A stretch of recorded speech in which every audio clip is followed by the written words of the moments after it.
নির্বাচনের সুষ্ঠু পরিবেশ নিশ্চিত করতে নির্বাচন কমিশন ও রাজনৈতিক দলগুলোকে আন্তরিক হতে হবে বলে মন্তব্য করেছেন মার্কিন রাষ্ট্রদূত পিটার হাস।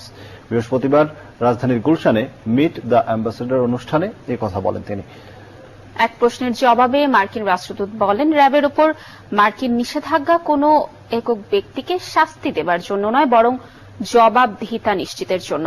এই নিষেধাজ্ঞার বিষয়ে যুক্তরাষ্ট্র তখনই পুনর্বিবেচনা করবে যখন বাংলাদেশ এই বাহিনীতে প্রয়োজনীয় সংস্কার আনবে।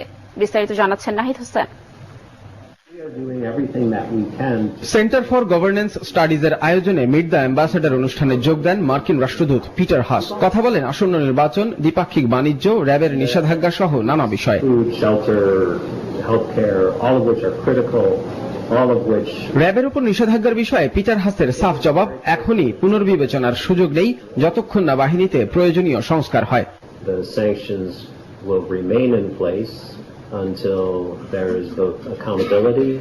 এই নিষেধাজ্ঞা কোন একক ব্যক্তিকে শাস্তি দেওয়ার জন্য নয়, বরং জবাবদিহিতা নিশ্চিতের জন্য। এটি আছে এবং থাকবে যতক্ষণ না প্রয়োজনীয় সংস্কার করা হয় বাহিনীতে। মানবাধিকার নিশ্চিতে সংস্কারই নিষেধাজ্ঞা তুলে নেওয়ার একমাত্র পথ।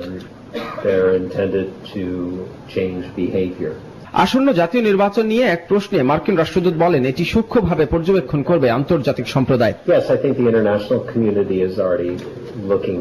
আমি এবং অন্য দেশের রাষ্ট্রদূতরা একই কথা বলছেন যে একটি সুষ্ঠু অংশগ্রহণমূলক নির্বাচন হতে হবে। এজন্য কোন নির্দিষ্ট দলের অংশগ্রহণ নয়, বরং নির্বাচনের মান আন্তর্জাতিক হতে হবে। পিটার হাস বলেন, নির্বাচনের সুষ্ঠু পরিবেশ নিশ্চিত করতে নির্বাচন কমিশনের পাশাপাশি সরকার, গণমাধ্যম, রাজনৈতিক দলগুলোকেও দায়িত্ব পালন করতে হবে। নাহিদ হোসেন, নিউজ 24, ঢাকা।